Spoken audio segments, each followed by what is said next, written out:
आत्मसम्मान in emotional short story in Hindi of a wife's fight of her dignity.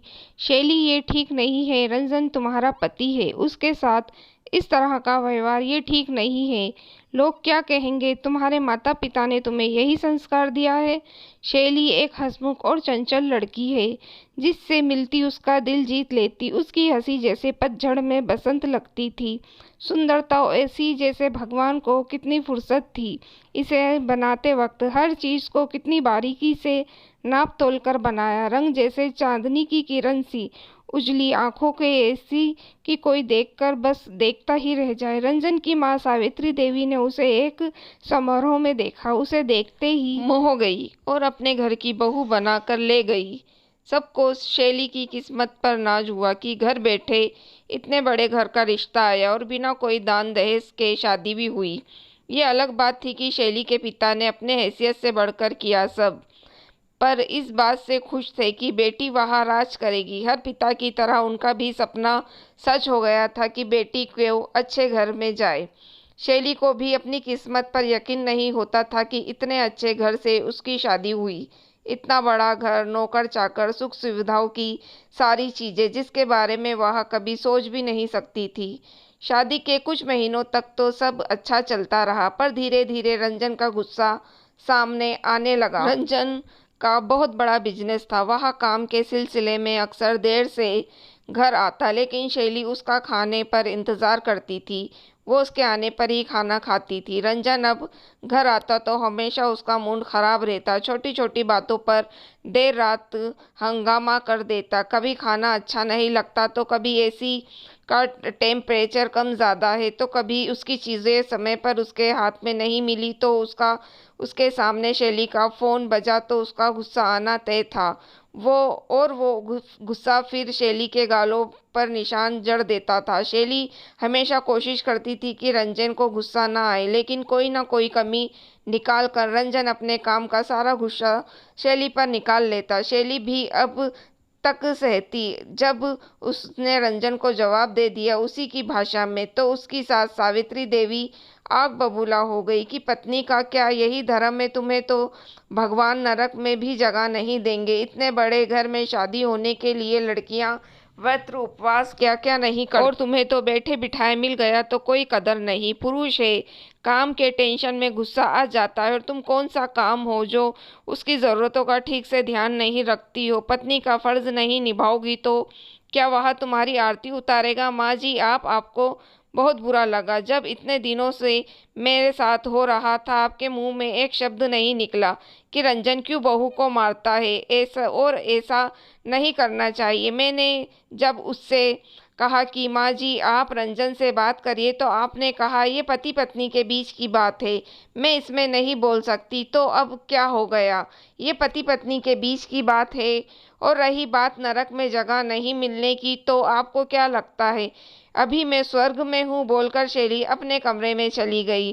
तेरी इतनी हिम्मत कि तू अपनी गलती मानने की जगह मुझसे जबान लड़ाए और तेरे माँ बाप को बुलाती हूँ। यही संस्कार दिए हैं अपनी बेटी को। गुस्से में सावित्री देवी शैली के माता पिता को पास फोन लगाने अपने कमरे में चली गई।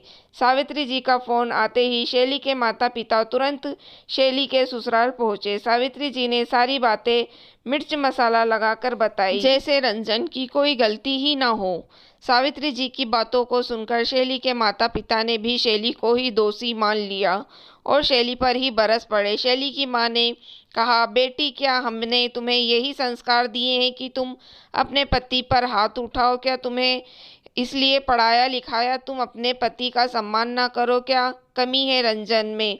बस यही ना कि उसे गुस्सा ज़्यादा आता है, किसी मर्द को नहीं आता? क्या तुम्हारे पिता को गुस्सा नहीं आता? तो क्या मैं कभी उन पर हाथ उठाया? और अगर रंजन ने कभी गुस्से में हाथ उठा भी दिया तो ये पति का अधिकार है। क्या तुम इसको इग्नोर नहीं कर सकती? अगर इस तरह से तुम भी करती तो तुम्हारी गृहस्थी कैसे चलेगी?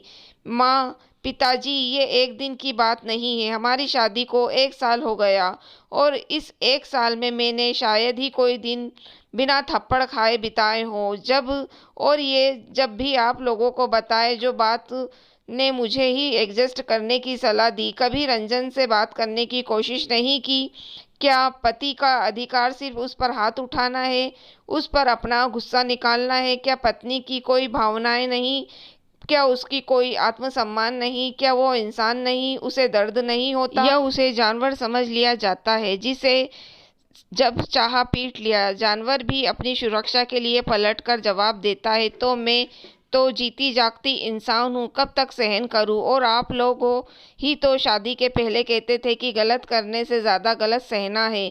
अब जब मैंने अपने आत्मसम्मान के लिए कदम उठाया तो आप मुझे शेरनी से चूहिया क्यों बनाना चाहते हैं? माँ, पिताजी, अब और नहीं रह सकती ऐसे इंसान के साथ। शैली ने अपने माता पिता से कहा, बेटा लेकिन तुम्हारे छोटी बहन की शादी होने वाली है। ऐसे में तुम अपना घर छोड़कर मायके आ जाओगी तो वो लोग भी यही सोचेंगे छोटी के बारे में। कहीं इसी वजह को जानकर उन लोगों ने रिश्ता तोड़ दिया तो क्योंकि ऐसी बातें छुपती थोड़ी है, हम समाज में क्या जवाब देंगे? शैली के पिता ने शैली को समझाने की कोशिश की। अगर तुम में इतना ही घमंड है तो निकल जाओ इस घर से। इस घर में तुम्हारे लिए कोई जगह नहीं। जब बाहर जाकर धक्के खाओगी तो अकल ठिकाने आ जाएगी कि कितने ऐशो आराम में रहती थी। अपने घमंड में तुम खुद अपनी जिंदगी खराब कर रही हो। सावित्री देवी ने गुस्से में शैली से कहा, आप क्या मुझसे इस घर से निकालोगी? मैं खुद इस घर को छोड़कर जा रही हूँ।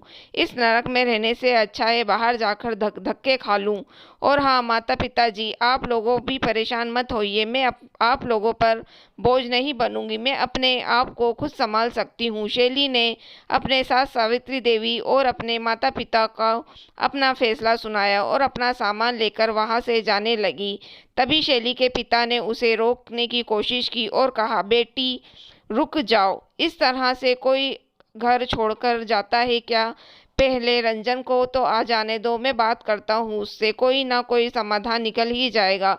बेकार में बात को क्यों बढ़ाना? नहीं पिताजी, अब बात करने के लिए आप लोगों ने बहुत देर कर दी। इससे पहले मैं अपना आत्मसम्मान, सेल्फ रिस्पेक्ट भूल जाऊं, मुझे इस घर से चले जाना चाहिए। इतना कहकर शैली घर छोड़कर निकल गई। दोस्तों, अगर आपको कहानी पसंद आई हो तो आप मेरी वीडियो को लाइक, शेयर और मेरे चैनल को सब्सक्राइब ज़रूर कीजिएगा और कमेंट करके मुझे बताइएगा कि आपको कहानी कैसे लगी।